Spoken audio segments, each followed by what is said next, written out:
जय श्री राम। भक्तों, आइए एक बार पुनः श्री रामचरितमानस के बालकांड के भक्तिमय मानसरोवर में गोता लगाते हुए आनंद की प्राप्ति करते हैं। श्री राम जी की जन्म की वृतांत को आगे बढ़ाते हुए कहानी को आगे ले चलते हैं। श्री रामचंद्र जी का जन्म हुआ है और उसके बाद क्या क्या लीलाएँ बाल लीलाएँ प्रभु करते हैं, आइए स्मरण करते हैं। प्रेम मग्न कौशल्या निशि दिन जात न जान, सुत स्नेह बस माता बाल चरित कर गान। प्रेम में मग्न कौशल्या जी रात और दिन बीतना नहीं जानती हैं। पुत्र के स्नेह बस माता उनके बाल चरित्र का गान किया करती हैं। एक बार जननी अनवाए करि श्रृंगार पलाना पढ़ाए, निज कुल इष्ट देव भगवाना पूजा हेतु किन्ह स्नाना। एक बार माता ने श्री रामचंद्र जी को स्नान करा के और श्रृंगार करके पालने पे रख दिया है। फिर अपने कुल देवता इष्ट देवता भगवान की पूजा के लिए स्नान करने चली जाती हैं। कर पूजा नैवेद्य चढ़ावा, आप गई जह पाक बनावा, बहुरी मात तहवा चली आई, भोजन करत देख सुत जाई। पूजा करके नैवेद्य चढ़ाया और स्वयं वहाँ गई जहाँ रसोईया बन गई थी। फिर माता ने पूजा के स्थान पर लौटते हुए वहाँ आने पर देखी कि इष्ट देव के भोजन को जो चढ़ाया गया है नैवेद्य, उसे उनके पुत्र ही खा रहे हैं। गए जननी से सुपहि भय बीता, देखा बाल तहा पुनि सूता, बहुरी आई देखा सुत सोई, हृदय कंप मन धीर न हो। माता भयभीत होकर सोचने लगती है कि पालने में जो सोया था उसे यहाँ पे कौन लाकर बैठा दिया। इस बात से डर के पुत्र के पास गई तो वहाँ देखी कि बालक पुनः पल्ले में सो रहे हैं। फिर पूजा स्थान पर लौटकर देखती हैं तो फिर वहीं पुत्र वहाँ पे भोजन कर रहे हैं। उनके हृदय में कंपन होने लगी, मन धीरज नहीं हो रहा था। यहाँ वहाँ दुई बालक देखा, मत भ्रम मोर कियान विशेखा, देखी राम जननी कुलानी, प्रभु हसे दिन मधुर मुस्कानी। वह सोचने लगी कि यहाँ और वहाँ मैंने दोनों बालक को देख लिया है, यह मेरी बुद्धि का भ्रम है या कोई विशेष कारण है। प्रभु श्री रामचंद्र जी की माता घबरा गई हैं। तभी प्रभु श्री रामचंद्र जो बाल रूप में हैं माता को देखकर मुस्कुराकर हंसने लगते हैं। दिख रावा माता ही निज अद्भुत रूप अखंड, रोम रोम प्रति लागे कोटि कोटि ब्रह्मांड। फिर उन्होंने माता को अपने अखंड अद्भुत रूप दिखला दिया, जिसके एक एक रूप में करोड़ों ब्रह्मांड लगे हुए हैं। अगणित रवि शशि शिव चतुरानन, बहुगिर सरित सिंधु महिकानन, काल कर्म गुण ज्ञान सुभाऊँ, सो देखा जो सुना न काऊँ। अगणित सूर्य चंद्रमा शिव ब्रह्म, बहुत से पर्वत नदियाँ समुद्र पृथ्वी वन काल कर्म गुण ज्ञान और स्वभाव देख लिए हैं, और वे पदार्थ भी देख लिए हैं जो कभी ना सुना था ना कभी देखा था। देखी माया सब विधि गाड़ी, अति शोभित जोरे कर दाढ़ी, देखा जीव नचा वही जाही, देखी भक्ति जो छोड़ ही तो ही। सब प्रकार के बलवली माया को देखकर भगवान के सामने अत्यंत भयभीत होकर हाथ जोड़कर खड़ी हो जाती हैं। जीव को देखती हैं जिसमें माया नवाती हैं, और भक्ति को देखकर उस जीव को मन से छूट जाता है, ऐसा मन में उनके विचार आता है। तन पुलकित मुख वचन न आवा, नयन मुदी चरणित सिरुनावा, विस्मयवत देख महतारी, भय बहु ऋषि स्वरूप खरारी। माता का शरीर पुलकित हो जाता है, मुख से वचन नहीं निकल पाता है। तब आंखें मूंद कर उन्होंने श्री रामचंद्र के चरणों में अपना सिर नवाते हुए वहीं पे ध्यान करने लगती हैं। माता को आश्चर्यचकित देखकर खर के शत्रु श्री रामचंद्र जी पुनः बाल रूप में आ जाते हैं। अस्तुति कर न जाई भय माना, जगत पिता मैं सुत करी जाना, हरि जननी बहुवीर समुजाई, यह जनी कतहु कही से सुनमाई। माता से स्तुति भी नहीं की जाती है, वह डर जाती हैं कि मैं जगत पिता परमात्मा के पुत्र कैसे जान सकती हूँ। श्री हरि ने माता को बहुत प्रकार से समझाया और कहा कि हे माता सुनो, यह बात कहीं पर कहना मत। बार बार कौशल्या विनय कर जोर, अब जनि कबहूँ व्याप है प्रभु मोहि माया तोर। कौशल्या जी बार बार हाथ जोड़कर विनय करती हैं कि हे प्रभु, मुझे आपकी माया अब कभी ना व्यापे। बालचरी हरि बालचरी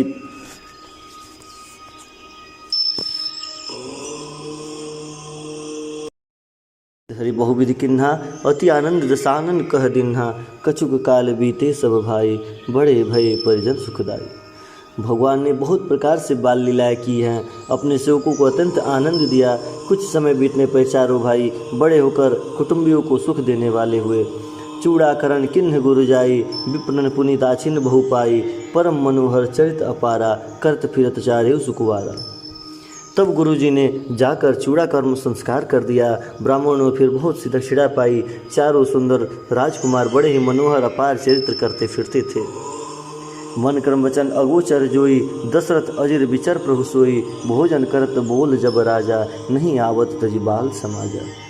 जो मन और वचन कर्म से अगोचर है, वहीं प्रभु दशरथ जी के आंगन में विचर रहे हैं। भोजन करने के समय जब राजा बुलाते हैं तब वे अपने बाल सखाओं के समाज को छोड़कर नहीं आते हैं।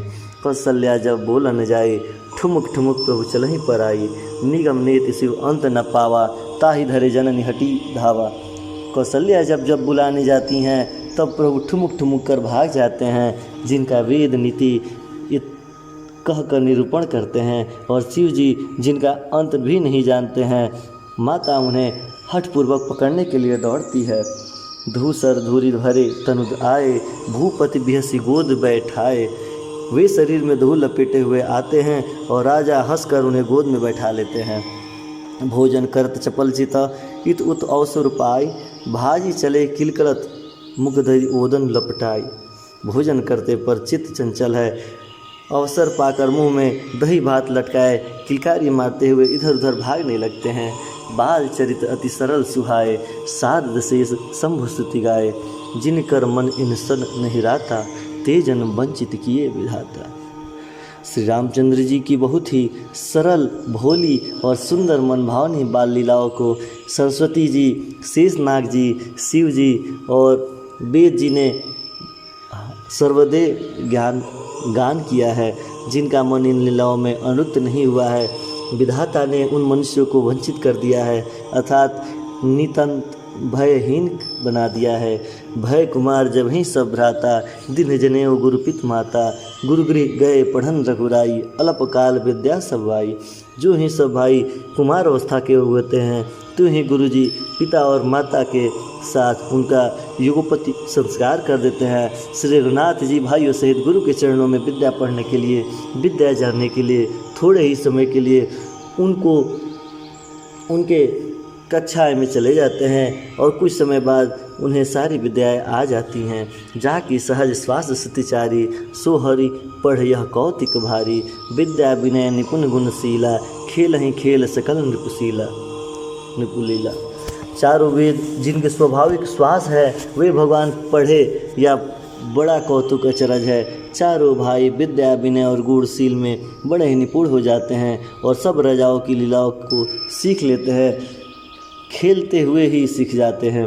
करतल बान धनुष अति सोहा, देखत रूप चराचर मोहा। जिन वितिन्न बिरही सब भाई, तखत होई सब लोग लुगाई। हाथों में बाण और धनुष बहुत ही शोभा देते हैं। रूप देखते ही चराचर जड़ चेतना मोहित हो जाते हैं। वे सभी भाई जिन गलियों में खेलते हुए निकलते हैं, उन गलियों के सभी स्त्री पुरुष उन्हें देखकर स्नेह से स्थिर हो जाते हैं अथवा ठिठकारी लगाने लगते हैं। कौशलपुर वासी नर नारी, वृद्ध और बाल, प्राण होते प्रिय लागत सब, कहूँ राम कृपाल। कौशलपुर रहने वाले स्त्री, बूढ़े, पुरुष, बालक सभी को कृपालु श्री रामचंद्र जी प्राणों से प्रिय लगने लगते हैं। बंधु सखा संग ले ही बुलाई, वन मृगया नित खेल ही जाई। पावन मृग मारही जिय जानी, तीन दिन प्रतिनिप ही दिखावही आनी। श्री रामचंद्र जी भाइयों और इष्ट मित्रों को बुलाकर साथ में ही ले लेते हैं और नित्य प्रतिदिन वन में जाकर शिकार खेला करते हैं। मन में पवित्र समझकर मृगों को मारते हुए प्रतिदिन लाकर राजा दशरथ जी को दिखलाते हैं। जे मृग राम बान के मारे, ते तनु तज सुरलोक सिधारे। अनुज सखा संग भोजन करहीं, मातु पिता आज्ञा अनुसरहीं। जो मृग श्री रामचंद्र जी के बाड़ों से मारे जाते थे, वे शरीर छोड़कर देवलोक चले जाते थे। श्री रामचंद्र जी अपने छोटे भाइयों और सखाओं के साथ भोजन भी किया करते थे और माता पिता की आज्ञा का पालन भी करते हैं। जे विधि सुखी होई पूर्व लोका, करहीं कृपा निधि सोई संजोगा। वेद पुराण सुनहि मन लाई, आप कहीं अनुजहि समझाई।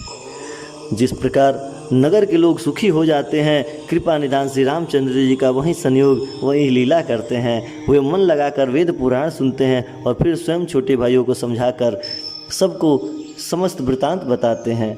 प्रातः काल उठ के रघुनाथा, मातु पिता गुरु ना वही माथा। आयुष मांगी करहीं पुर काजा, देखी चरत हर सही मन राजा। श्री रघुनाथ जी प्रातःकाल उठकर माता पिता और गुरु को नतमस्तक नवाते हैं और आज्ञा लेकर नगर का काम करते हैं। उनके चरित्र देख देखकर राजा मन में बड़े हर्षित होते हैं।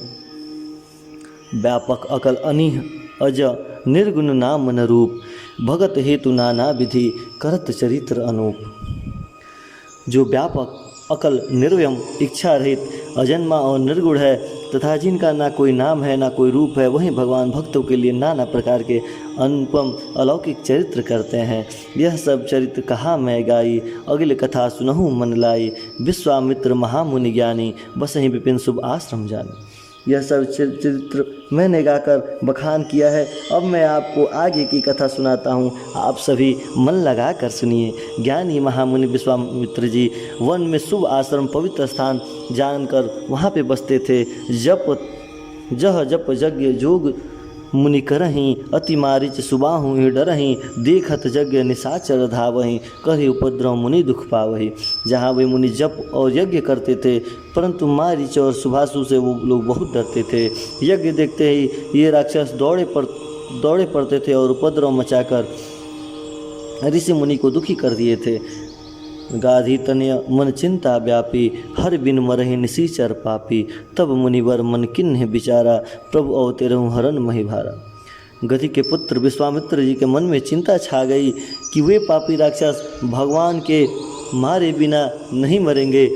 तब श्रेष्ठ मुनि ने मन में विचार किया कि प्रभु पृथ्वी का भार हरने के लिए अवतार ले लिए हैं। एहु मिस देख पद जाई, करी विनती औन दो भाई। ज्ञान विराद सकल गुण अन्या, सो प्रभु मैं देखब भरी नैना। इसी बहाने जाकर मैं उनके चरणों का दर्शन करूंगा और विनती करके दोनों भाइयों को वहां से लेके आऊंगा। जो ज्ञान वैराग्य सबके गुण के धाम है, उन प्रभु के नेत्र भर कर मैं देख भी लूँगा। बहुविधि करत मनोरथ, जात लाग नहीं बार। करी मंजन सरऊ जल, गए भूप दरबार। बहुत प्रकार से मनोरथ करते हुए जाने में देर ना लगी। सरयू जी के जल में स्नान करके वे राजा के दरवाजे पे पहुंच जाते हैं। मुनि आगमन सुना जब राजा, मिलन गयों लय विप्र समाजा। करी दंडवत मुनि सन्मानी, निज आसन बैठ रही आनी। राजा ने जब मुनि का आज्ञा सुना, आना सुना, तब वे ब्राह्मणों के समाज को साथ में लेकर उन्हें मिलने चले जाते हैं और दंडवत करते हुए मुनि का सम्मान करते हुए उन्हें लाकर अपने आसन पर बैठा देते हैं। चरण पखारी किन्ह अति पूजा, मौसम आज धन्य नहीं दूजा। विविध भांति भोजन करवावा, मुनिवर हृदय हर्षति पावा। चरणों को धोकर बहुत प्रकार की पूजा करते हुए मेरे समान धन्य आज कोई दूसरा नहीं है, यह कहते हुए फिर अनेक प्रकार के भोजन करवाकर श्रेष्ठ मुनि को अपने हृदय में हर्ष प्राप्ति कराते हैं। फिर राजा पुनि चरनी मेल सुत चाही, राम देख मुनि देहि विसारी। भय मगन देखत मुख शोभा, जन चकोर पूरन सभी लोभा। फिर राजा ने चारों पुत्र को मुनि के चरणों में डाल दिया, उनसे प्रणाम करवाया। श्री रामचंद्र जी को देखकर मुनि अपनी देह की सुधि भूल जाते हैं। वे श्री रामचंद्र जी के मुख की शोभा देखते ही ऐसे मग्न हो जाते हैं मानो चकोरपूर्ण चंद्रमा को देखकर लुभ जाता है। तब मन हर्षित वचन कह राहु, मुनि यस कहे न कपहि काहू। के कारण आगमन तुम्हारा, कहूँ सुकरत न ला वही बारा। तब राजा में मन में हर्षित होकर ये वचन कहा कि हे मुनि, इस प्रकार कृपा तो आपने कभी की ही नहीं है। आज किस कारणवश आप हमारे यहाँ शुभागमन किए हुए हैं, आपका आना हुआ है, कहिए मैं उसे पूरा करने में देर नहीं लगाऊंगा। असुर समूह संतावहि मोहि, मैं जावन आयो नृपतोहि। अनुज समेत देव रघुनाथा, निश्चर बध में होब असनाथा। मुनि ने कहा कि हे राजन, राक्षसों के समूह ने मुझे बहुत तरह से सताया है, इसलिए मैं तुमसे कुछ मांगने आया हूँ। छोटे भाई सहित श्री रघुनाथ जी को मुझे दे दो। राक्षसों के मारे जाने पर मैं सनाथ सुरक्षित हो जाऊँगा। देह भूप मन हर्षित, तजहु मोह अज्ञान। धर्म सुजस प्रभु तुमको, इनका अति कल्याण। हे राजन, प्रसन्न मन से इनको मुझे दे दो और मोह और अज्ञानता को छोड़ दो। हे स्वामी, इनसे तुमको धर्म और सुयश की प्राप्ति होगी और इनका परम कल्याण होगा। बोलिए श्री रामचंद्र महाराज की जय।